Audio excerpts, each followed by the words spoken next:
Hi, I'm here to greet you from my office on this very unique learning opportunity. Here, I'll just make myself comfortable to try and open a very unique learning opportunity, which is a conference that you can enjoy from the comfort of your class or of your school, of your home. Here I am in my office, as I said. And the idea is to bring professional development to teachers instead of teachers going like out of their way in the sense to learn about what's on the agenda, what's important for English teachers today in Israel. So for the state religious schools, we have organized this wonderful opportunity, and actually I have to thank Ivria for really pushing for this to happen. So what do we have today on our agenda? We have Yael, who will speak about games, and Tiki will speak about PLCs that are really cutting edge sessions that you are going to enjoy just as I finish my opening. The first presentation is about how to make English, even though it's quite difficult for many of the students, something that is related to all four skills in a fun manner. And Tiki will speak about her work with her PLC, I think it's in Kiryat Arba, where teachers come from their own devotion and commitment and to grow professionally together and really enhance their learning as a community. Both presentations are highly relevant and can connect not only to teachers and as individuals, but to teams of teachers in their schools. I want to thank you for taking the time to join us today. I don't take it for granted that teachers think about how to improve and how to enhance their teaching for the benefit of their students. I think that's the most critical element of being a teacher, to always think about growing professionally. I want to thank both presenters, Yael and Tiki. I'm sure you will enjoy them as I have. And thank you, Ivria, again. And also wish you all the best for the coming Festival of Lights, Hanukkah. So all the best and see you. טוב, שלום לכולם. אחרי ששמענו את המפמ"רית, אני מכבד את יעל להשמיע את השיחה שלה. אז יעל, בבקשה. שלום וברכה, אחלה. אני לא שמעתי את ציונה, אבל מקווה שאתם כן שומעים אותי. My name is Yael Zekbach, and I teach at בית ספר אהבת ישראל. I'm a counselor for elementary schools in Yerushalayim, and this is the 4th year that I've been privileged to lead the elementary schools PLC in Yerushalayim. B'ezrat Hashem, I'll spend about 5 minutes explaining the principles of Montessori, and then we'll move on to a PowerPoint where we'll share about 20 group activities in the spirit of Montessori. So what is Montessori? It advocates allowing students to work independently and cooperatively in groups. The goal is for the student to become the center of learning rather than the teacher. And in the Montessori approach, language learning is individualized and connected to the child's own interests. And it's developed through concrete physical materials and sequential activities or games. Children are given research projects that are self-initiated. They're encouraged to find their own interests. And within a structure, they are able to choose their own activities and pace of learning. My dear friend Orit Elgavi grew up on Montessori education and shared her experience and her insights with me. There are separate materials for each child, and each child is asked to choose a tray with an activity, take it to their desk and attempt it. The assumption is that when children feel comfortable and motivated, they will choose a challenge. So there's a lot of freedom in the Montessori system. Materials are mostly self-taught, but over the course of the day, a child would need to do about 5 tasks, including comprehension tasks, which might be laminated cards with questions. There are also vocabulary activities of comparison, matching opposites, and sorting games. There are a number of boxes of nouns and pictures. They have to create funny sentences based on nouns, verbs, and adjectives. And there's usually a card that explains the game, or there's limited frontal time in explanation. And the teacher keeps tabs on which child has done what. So these can easily be done in groups, but the focus is on the child. Montessori assumes that teaching each individual in a class of students with diverse needs, interests, and talents is the greatest challenge of teaching. And they think the teacher should adapt their methods accordingly. So if, for example, children are making a vocabulary game out of a given list of words, they should be given a choice about whether to write definitions in Hebrew or in English, or just to match pictures. And in this context, group work also becomes necessary. Each student feels important and shares responsibility for the group. And Montessori views the language that happens in the group setup as a social activity that's necessary for personal and individual discovery. And children need this. They need the experience of working independently and in groups as part of their growth. In addition to that, there are direct teaching strategies that are adapted to individual students. So for example, when they teach ABC, Montessori uses sandpaper letters and a movable alphabet, which prepares the student mentally for composing words. And some children might need more time with this than others, especially dyslexic children. Montessori's early childhood classrooms also use practical life exercises to help children understand process and order. So for example, vocabulary enrichment includes sensorial exercises by connecting words like long, longer, and longest to a string, something that they see, they touch, they feel, they can connect, or perhaps small, smaller, and smallest to specific objects that they see, and gives them a tactile sense of what these words really mean. Okay, so for each of my classes, I have a box labeled according to grades, and when children have finished their workbook for the day, they open the box and take out a suitable game. So for example, I have this for grade 4, they know where to look, they can take out their own box and they can get started.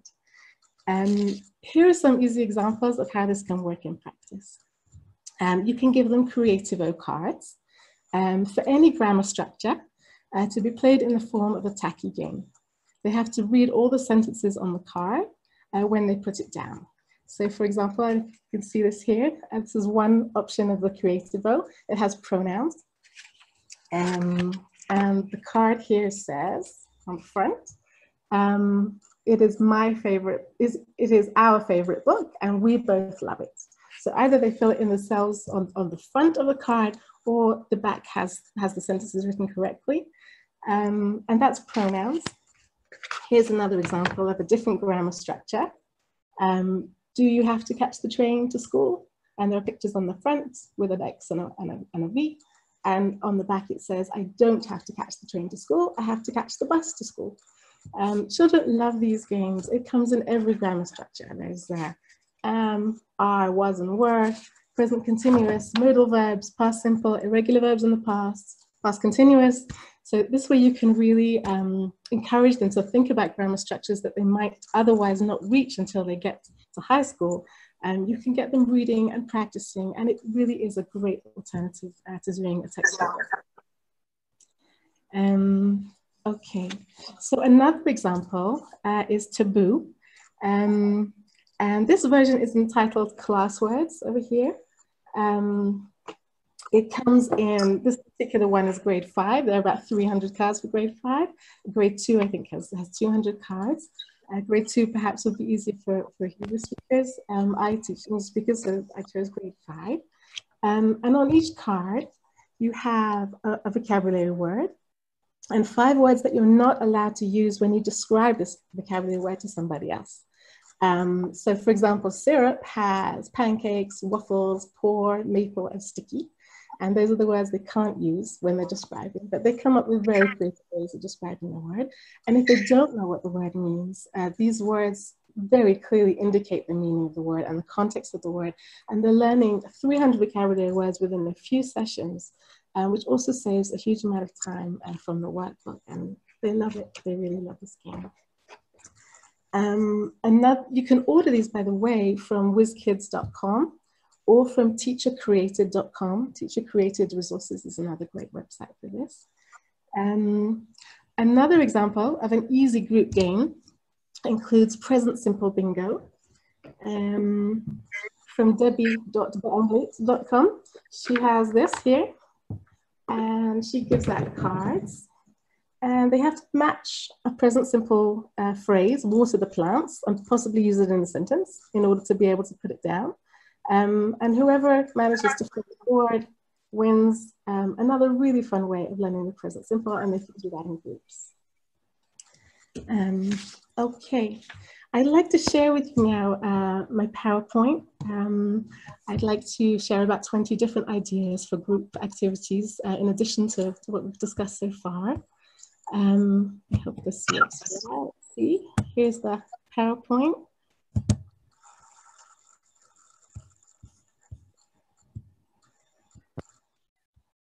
Okay.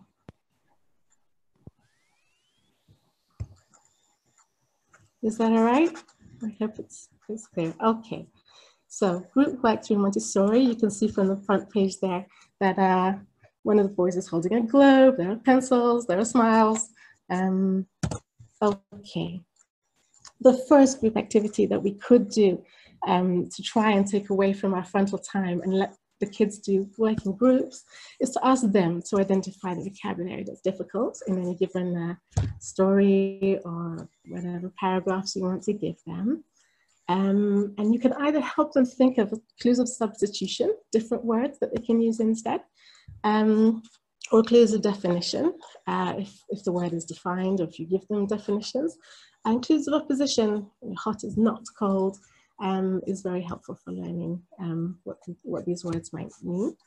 And they can work on this in groups, they do it well, and it helps them really to take responsibility for their own learning.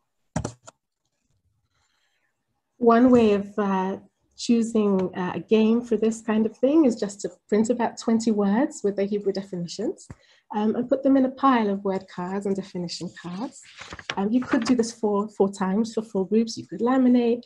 If that's hard to do, you can ask the children to make their own games, which they're happy to do as well. And then you have teams working really fast to try and see who can find the definition first. And whoever finishes all the definitions correctly first wins the game. And I guess for this game, you would want one child to check that all the definitions are correct. You might want to give them a scheme or a piece of paper so that they can be the checkers as well. For this activity here, we have a word wheel where students act, draw, rhyme, define their word, say what part of speech it is, give it a synonym or an antonym, or use it in a sentence. So they'll have to think of opposites, they'll have to be creative, they'll have to draw.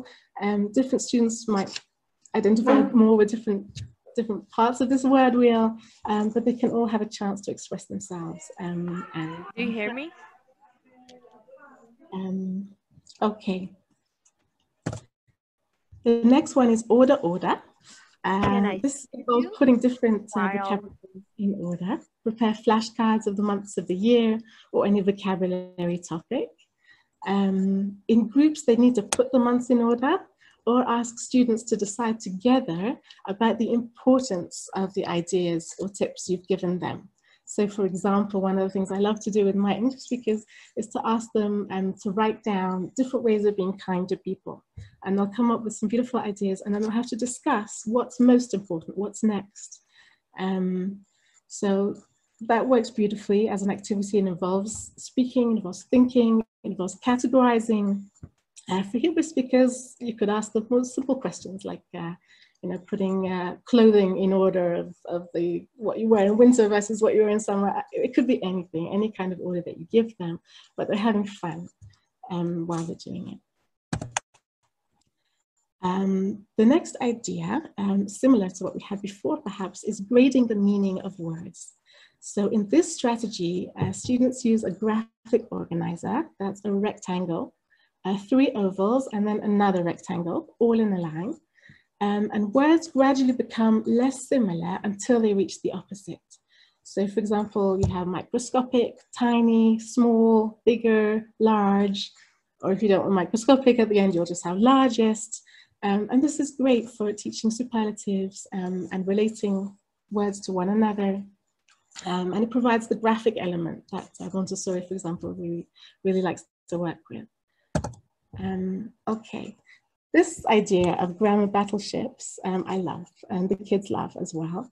It's another way of taking the kids away from a page and giving them a different page, but it's a game. And what they need to do here is identify about 6 battleships on their own page. They mustn't show anybody else, it's secret. And they need 3 squares for the largest battleship, and they need 2 of those. Then they need 2 battleships of 2 squares, and the last 2 battleships of just 1. And they draw it anywhere on this page along these boxes. And when they're ready, they need to try and identify the battleships belonging to their friend who's working with them. Again, they mustn't see each other's, but they'll have to ask for the square by giving the correct grammar sentence. So for example, a friend would need to ask, she washes, is it on that square? Or she might need to give a whole sentence. Does she wash her clothes every winter or every Wednesday, sorry. And if they get it right, the friend will answer if they have the battleship on that square and give it a V. If they don't have the battleship, they'll have to also mark an X because they know then that they've covered that square. And when all the battleships have been found, they win. So it's a great way for people commenting using the present simple. I've included here 1 square with everyone, someone, and no one, because I think often when we teach he, she, and it, people forget that also everyone studies or no one studies, and that fits the same grammar rule as he, she, and it. Okay, let's move on to the next idea. This one is categories. Students write the maximum number of words connected to the topic that you give them. They're given a group of things with something in common. So for example, either countries or fruits or vegetables. And they can either write individually or in teams with a timer that's set for 3 minutes. And then once they've written their list, they get pencils are put down and words that are shared with other teams are crossed off. So for example, if everybody has cucumber, we cross it off. But if nobody has an unusual vegetable, then you get a point for that vegetable that only you guessed. And that way either the student or the group will win. And they write so fast, they love it. They really come up with some tremendous ideas. Or you can just go around a circle, asking each child to give a different animal. Can go on for a very long time. Many of them will come up with things that others don't know, and they hear each other saying these vocabulary words. It becomes interesting and fun, and it's a great way of thinking about categories too.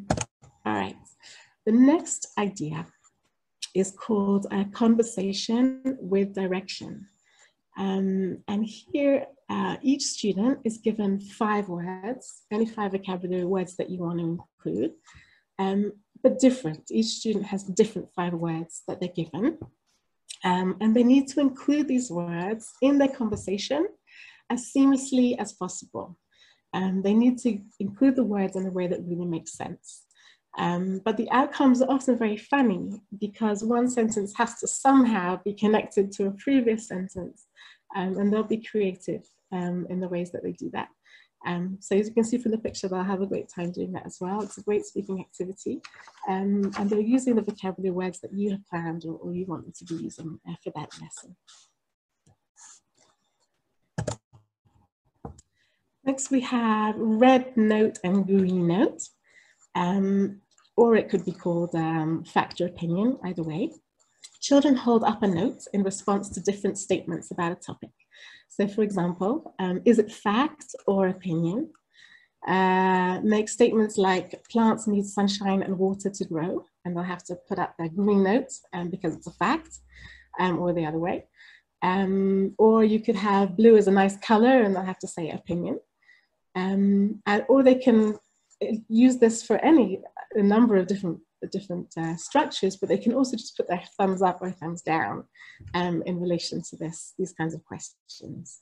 And that's a really fun way of getting everybody involved. And it's less frontal and people are with you, and that's the idea.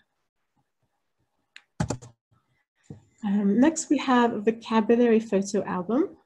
This is an idea perhaps it's pretty easy to use. You can use a simple one, it's not expensive, but they have to provide a visual glossary of the keywords that you give them. With clothing, you can use certain magazines. With animals, you can use National Geographic for kids, which comes with otiyot. Some of them are getting this in Hebrew. And it's fun, it's sweet, and they'll spend time on it. You can also ask them to write a sentence about their picture each time. And if you like, you can build it up over weeks and they can have their own book or their photo album to look at. This idea is based on the Connect 4 game, which you see in front of you. But it's different from the game because it's a flat page and it's laminated. Each circle has a word written on it, either a vocabulary word, which they have to give a definition for, or just a reading sound like EA, or a short vowel sound like I. And you can choose all the reading sounds. And if you have enough squares on your board, here we have 7 by 6, there's a lot of reading sounds you can have there. And the child has to get 4 in a row. They can choose anywhere on the board to go. But in order to be able to put down their piece, they have to say the reading sound or the vocabulary words definition correctly. So they have a lot of fun with that. And again, it's a fun game that they will be doing in groups and they'll enjoy. This one is fun for teaching the letter Y. If Y is a consonant, students should put their thumbs up, and it's a vowel, they should put their thumbs down. There are many variations you could use with this already. So thumbs up would include yard, or yellow, or yours, or yes, or you, or young, or yet. And thumbs down would include the vowel sound when the Y sounds like an E at the end of the word, like story, funny, happy, silly, sunny, family, or the I sound like try, cry, and dry. There are variations that you can do with this, but again, instead of giving them a frontal page, they're going to have a lot of fun doing this in groups. This game here is a really fun writing game, which involves using vocabulary. Either you can give them the words and put the words inside the hat, or they can each write a word of their choice and put it into a hat, writing it on a piece of paper themselves and putting it in. And one by one, students take out a word and have to create a sentence with it, continuing the amusing class story each time. It does come out very funny. Children try to be interesting. They know that their group is listening. They know that they're going to have fun doing this. It's a great speaking activity for the Hebrew speakers. It's a creative activity for the English speakers. They can use adjectives. They can really make the story fun. And the visual, again, having some kind of hat or a top hat or a magic hat can really make it fun. יעל, את מתייחסת לצ'אטים? האמת שאני לא קשורה לצ'אט כרגע. אפשר אולי לקרוא לי? זהו, הזמן מתחיל להסתיים, כדאי שנתייחס לצ'אטים ככה בסיום. אז את מגיעה לצ'אטים? את רוצה שאני אשלח לך אותם? אז אני רק אגיע לסוף, שנייה, יש פה, there are lots of word cards that you can use for Riviat. My email is here, yaelzek@gmail.com. I'll stop the PowerPoint and hopefully find the chat. Here it is. Okay. Yes. Shalom.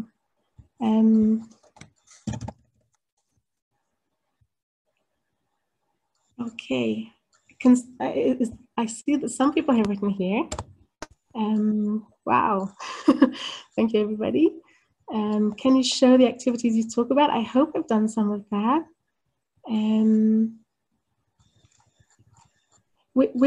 There's a link. I'm not sure which link should I be sending?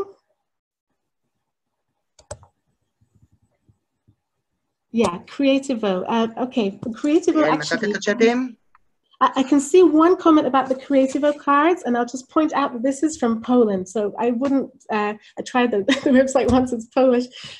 So try WizKids or teacher-created activities, the teachercreated.com. Those are the links you need for that. Otherwise, I can't see the content of the chat. Perhaps you could just send me, that would be so helpful.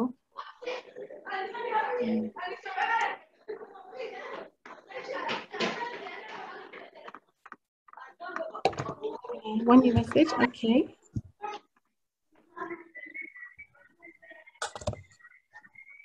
Thank you so much for the positive comments you've made. Thank you.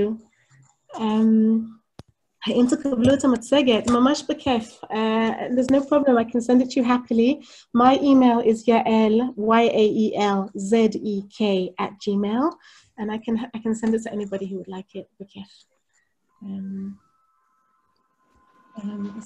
Any other questions?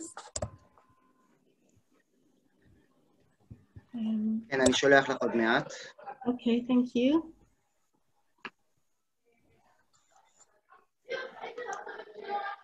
Okay, at the beginning you couldn't see the games. All right, so I'll just show again. This one here, Classwords, comes in grade levels 2 to 5 from America. The grades 2 would be good for the higher, the Israeli speakers, and this is great for the English speakers. There was a bingo game by Debbie Beanglit, Debbie Nakuda BANGLIT @gmail. But WizKids has really a very large range of these kinds of games. They're so easy to order. And I've also made some of my own. This is a Reviot, for example, that I made and I've been using for years to read, to write, to run, to walk. And I just put a little a box around the word to walk, or they, there, and there, which I endlessly teach. Once it's on a Reviot card, they have great fun with it. They just have to get 4 of the same set. They ask for a word. When they have one of the other set, then they're allowed to ask their friend for one of the words. And you can do this with so many different groups of words and activities. On the Matzaget at the end there, I showed you some that you can just download with vocabulary Reviot. Different parts of the body, for example. There were 4 different cards, so that's 4 different sets of cards. There are 4 in each set. For the vocabulary about the body, and that's on www.prekinders.com, PREKINDERS.com, and those are free. They're great. You can laminate them. They're free. There's so much information on the web. Okay. Thank you so much. I'm happy to answer any questions on email. I wish you the best of luck. Shalom, shalom. טוב, תודה רבה ליעל, ועכשיו נשמע את ציונה.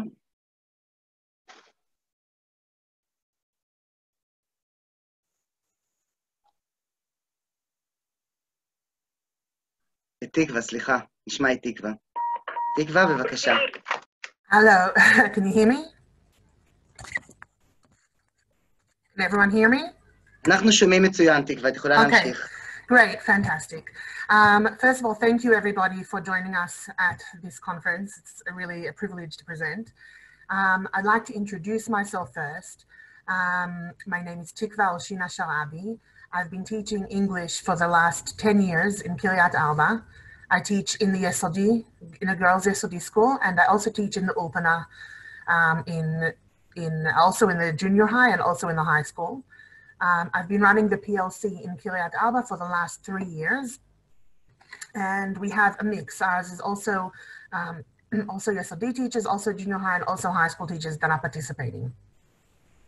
I'd just like everybody, if you don't mind, to raise your hand if you have participated in a PLC or if you are participating this year.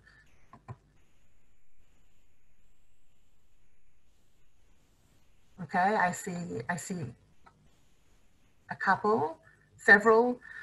Okay, good. So this will hopefully convince you to join a PLC. So my presentation today, I'll share my matzaget in a minute, but my presentation today is twofold. I'd want to share with you the importance of joining a PLC, and I'd also like to share with you some ideas that the teachers participating in my PLC have come up with. So here, I'm just going to share. Hopefully it'll work.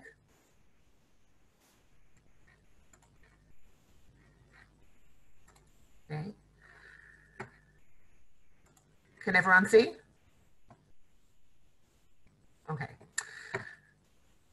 Great. So first of all, who benefits from a PLC? Basically, everybody who's participating benefits. The teachers benefit because we continue to learn. The students benefit because hopefully the teacher takes with them back to school skills, ideas, and just different ways of relating to their students.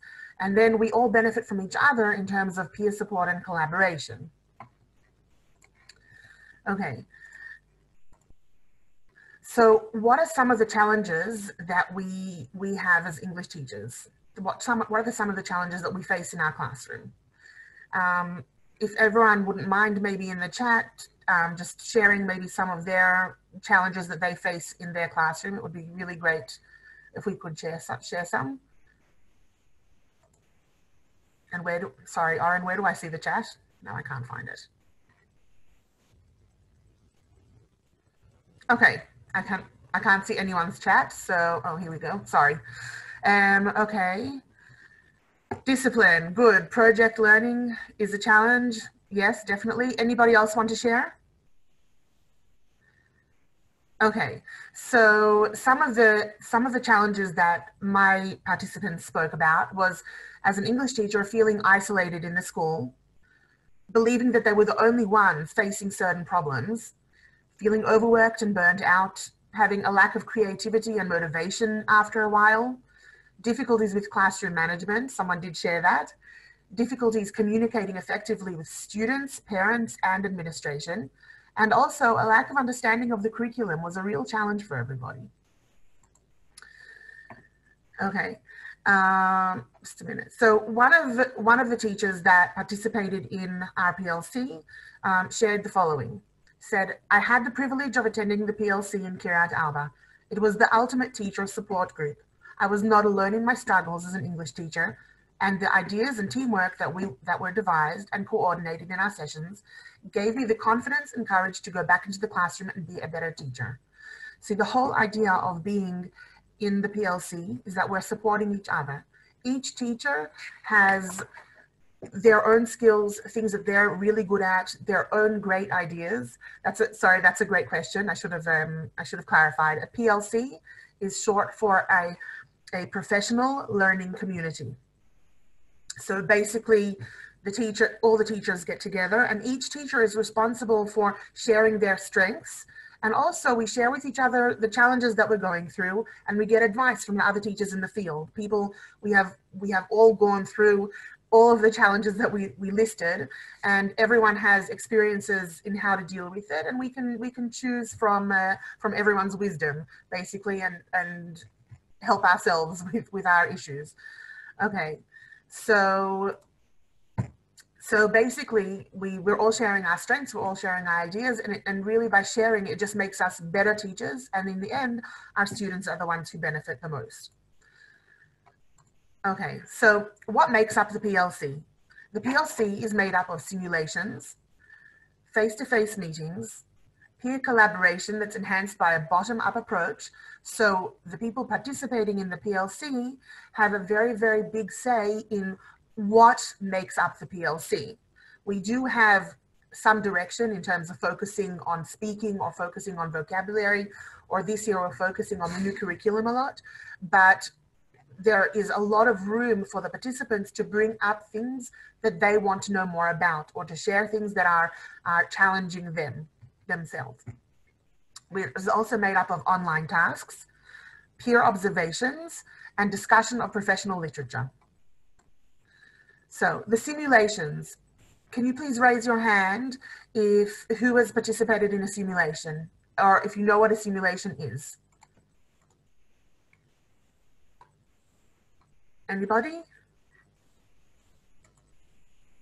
Okay, I see some people, a couple of people have raised their hands.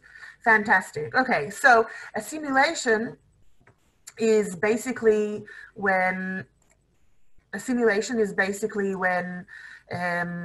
you go to either Bar Ilan or Achva College. They've got a whole setup, a whole studio, and in advance there are situations that are chosen for these actors that work there, and these actors act out a situation, and one of the participants has to take part in it. So you have this situation that you're suddenly forced to be in, and everybody else is observing, and we really see how each teacher would, I guess, deal with a certain situation that they're dealt with.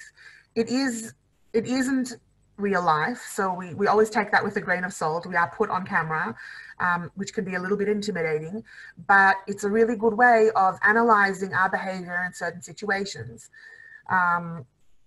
Some of the things that have come up in some of the situations, for example, were how to speak to a parent who was very angry about their child's work. The child wasn't being challenged enough. Other simulations were how to speak to a colleague who needs help or isn't working professionally. And really, there are so many options to choose from. It's very worthwhile, the simulation. It really, really gives you a lot. Okay, one of my teachers, she shared that she felt that her conversations with students and sometimes parents were more effective after attending the simulation at Bar Ilan University. Seeing myself as an outsider and thinking critically of my words and behavior throughout the conversation helped me and my students have a more meaningful and respectful dialogues, and in most cases, we were successful in finding a solution to any problem we were having. The other part that makes up a PLC is face-to-face meetings. In each of the face-to-face meetings, this is where the true collaboration takes place. Each participant is able to share and receive feedback on their strengths. For example, lessons that were particularly successful, or classroom management strategies that have proven effective for them. One of our teachers said, oh, and this is really important because we have teachers with very little experience, and we have teachers with a lot of experience participating. And sometimes teachers without a lot of experience tend to be very quiet and think that they have nothing to add to the bank of knowledge that more experienced teachers have. And more experienced teachers tend to think sometimes, there's nothing for me to learn from this teacher who's just finished college. It's not true. Everybody has their strengths and their great ideas. And one of my very experienced teachers said, I took an idea from a teacher with much less experience than I had had, and it really enhanced my classroom and my students' experience.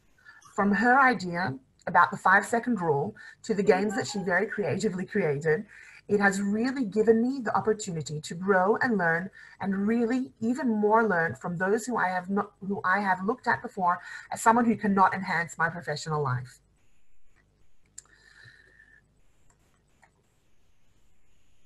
Can you hear me? Can you hear me? Yes. Okay, great. Okay, so one of the games that one of our teachers shared that she uses in her classroom, and this game is called Kaboom.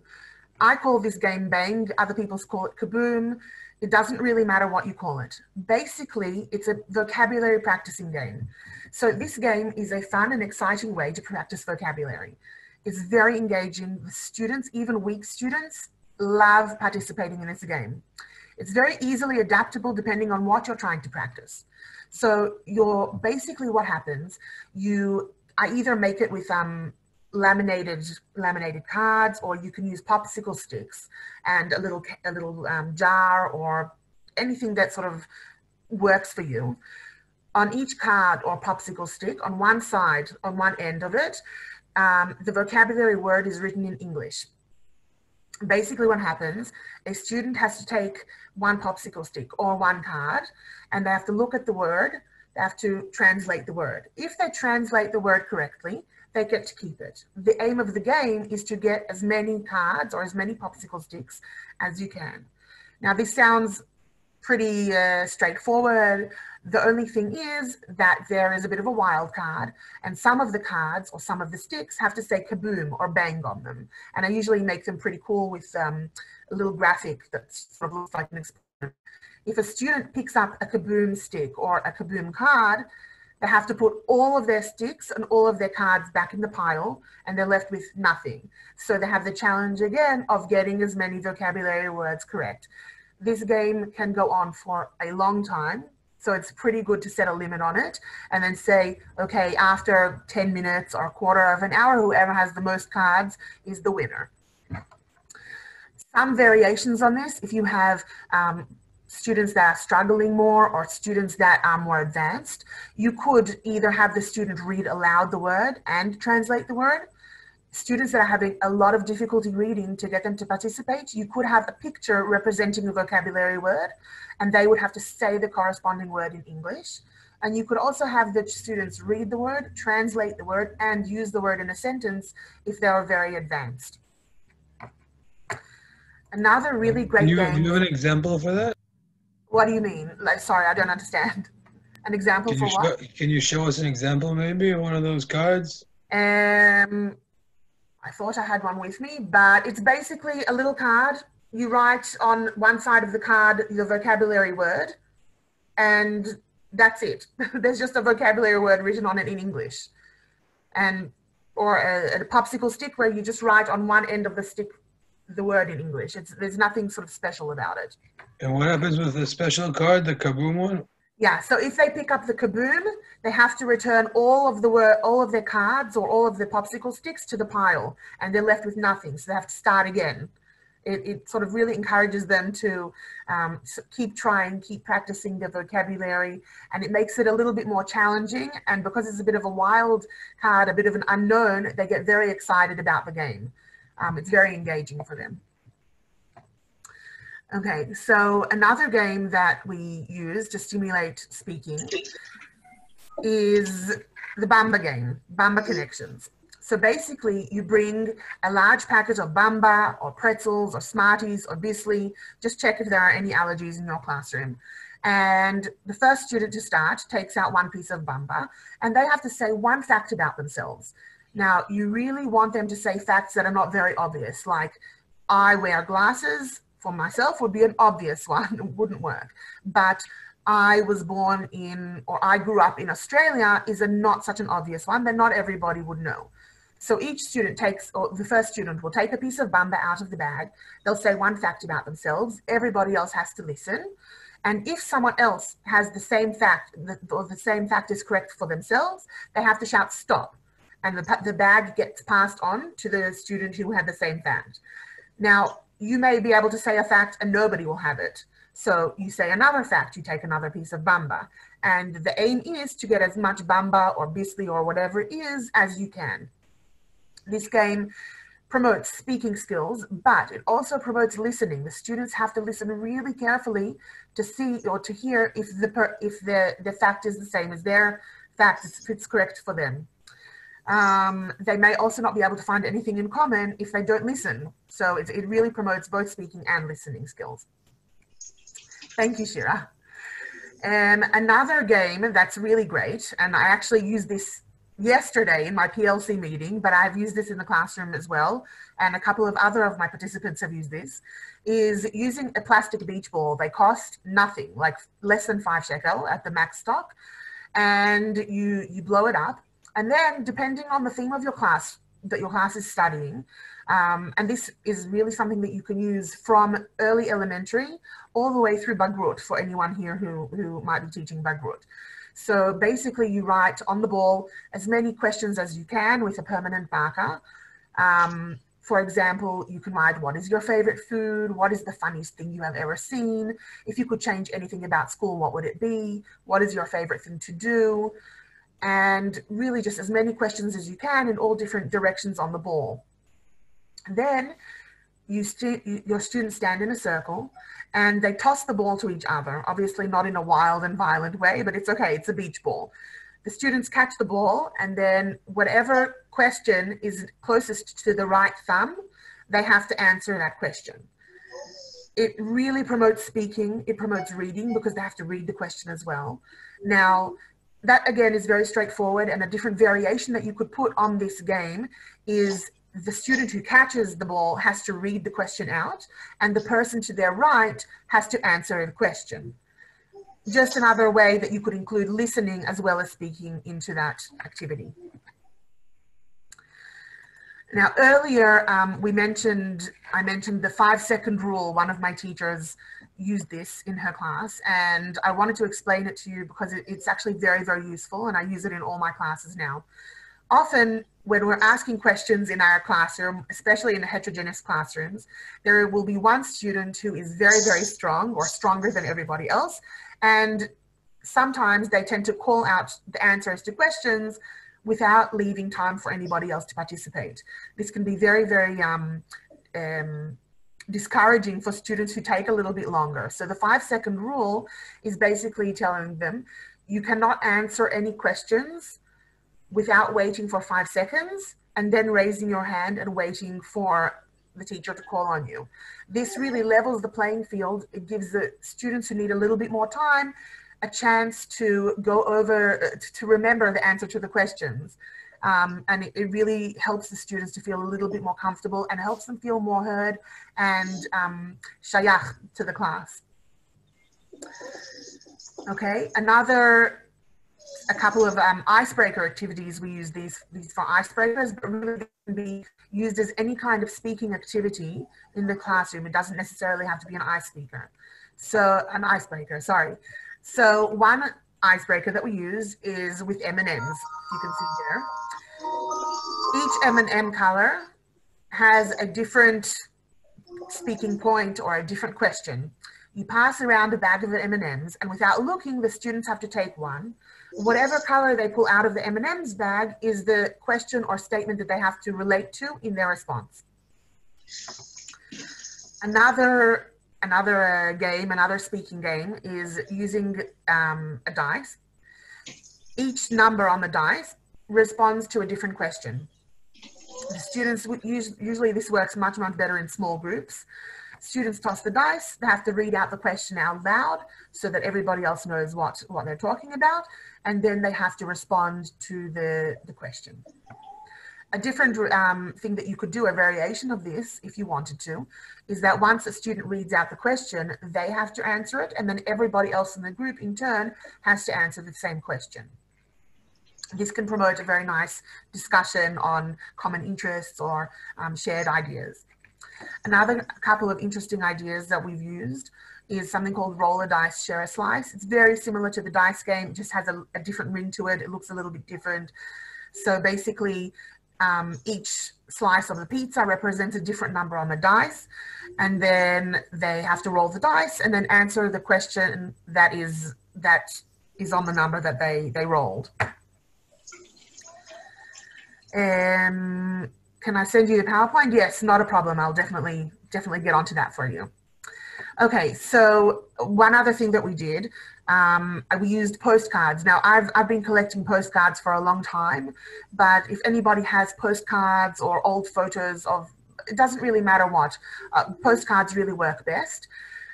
You can hand them out to students or students work in pairs. They take a postcard without showing the picture to the partner, and then they have to describe only what is on their postcard. And the other students, yeah, I think you're right, Danielle, thank you. The other students have to draw what the other student is saying. So for example, if you're looking at the postcard on the bottom left, the student would say, there is a car in the bottom left of the picture, the front part of a car, and a girl with red hair is sitting on the hood, and in the middle ground there is a tall man standing looking at the girl, and the other student would have to draw that. This is a really good listening and speaking activity. And again, the students have to really pay attention to what what their partner is saying. It also challenges them with vocabulary because they have to know all these words about how to describe a person, how to describe a scene. Okay, so like I said before, one of the great things about the PLC is that every teacher shares what their strengths are. So we have this one of our participants. He's extremely musical. He brings his guitar into classes, and all the students really engage with it. So I just wanted to share one of the things that he did in his class, or one of the things he shared in our PLC.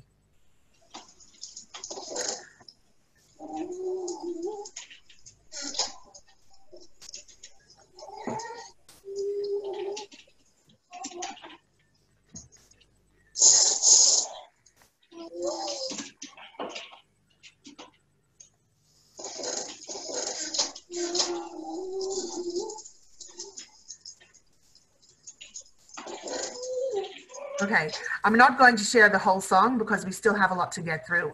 But basically, he brings in his guitar. It's very engaging for the students. They really like the live music aspect of this activity. And he has the words of a song printed out for the students. And he teaches them the song with the guitar. They love this. So basically, it teaches them a lot of vocabulary. It has them practice of speaking if they're singing along as well. And the thing is that not everyone's musical and it can be difficult. So one of our other teachers actually shared that she had adapted this activity for her class. She had the students work in groups, and she gave them the words of the songs in out of order, in sentence strips. And as she played the song for them, they had to order the sentence strips to be the correct order of the song, and the winning team got a prize. Also, when she teaches a song in her classroom, besides teaching the vocabulary, the goal is to see the students having a good time and enjoying the lesson. We really want our students to be excited about learning English, and teaching songs is a really fantastic way of learning new vocabulary. Okay, another great thing that one of our teachers is an expert in learning LD students. Now, she has brilliant ideas, and one of the great ideas that she shared was she teaches high school, but this is definitely something that's adaptable for Yesodi, for primary school. So first, what she does is she posts on the board a large ID card. So a large ID card would be just like one of these little squares here. That's on the left, sorry.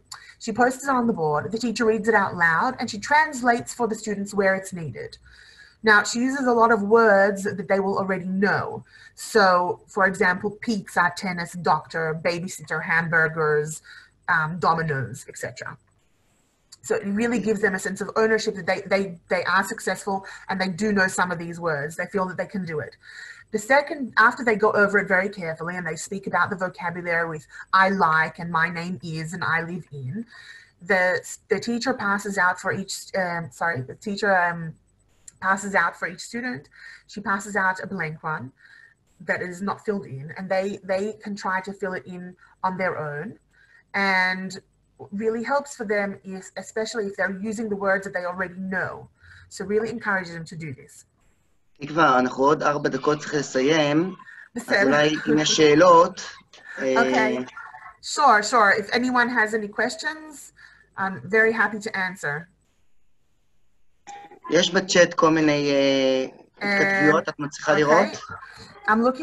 I'm seeing more to send the PowerPoint presentation. Am I missing some of these questions? Sorry. Oh, one new message. Okay, sorry, hang on. I don't see any questions, I'm sorry. If I'm not seeing them, okay, I don't see any questions, but yes, I'm happy to share the PowerPoint presentation.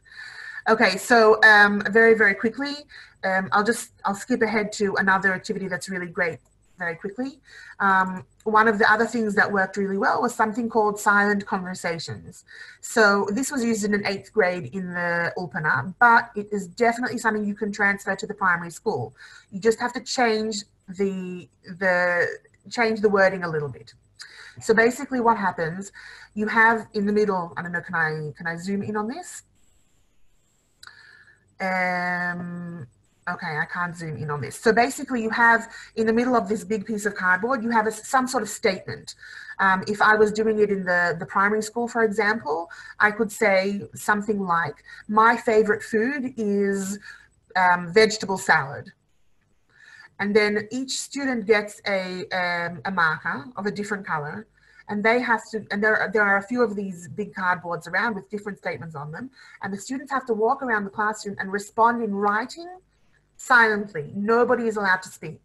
This really stimulates their reading skills, and it helps them practice their writing skills. They have to respond by writing, and they have to read each other's responses as well. They can also respond to each other's responses, so it becomes a very cute conversation, and it's really nice to have a few minutes of quiet in the classroom where the students are still working.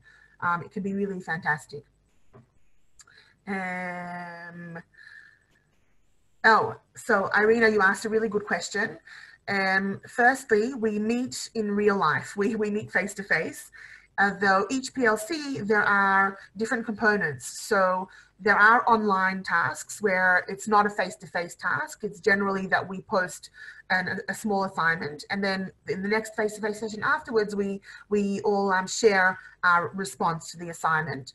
There are also simulations, which we covered a little bit earlier. By the way, if anyone wants to know where to join their PLC, their local PLC, the different I don't know how to say this in Rabim Psagot.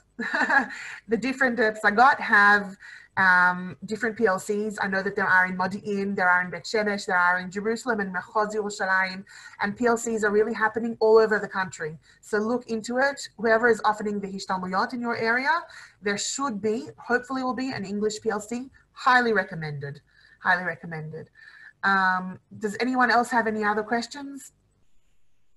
No? So I'd like to share one little last clip. One of our teachers wrote this, and really I hope it encourages everyone to join.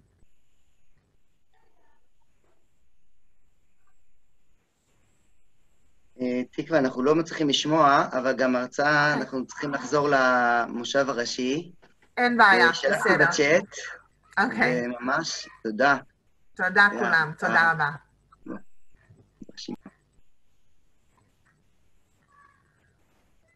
אז כולם מוזמנים לחזור לצ'אט הראשי, שלחתי את הלינק בתוך הצ'אט, אפשר לחזור למסך הראשי, להרצאה של ערי חינוך.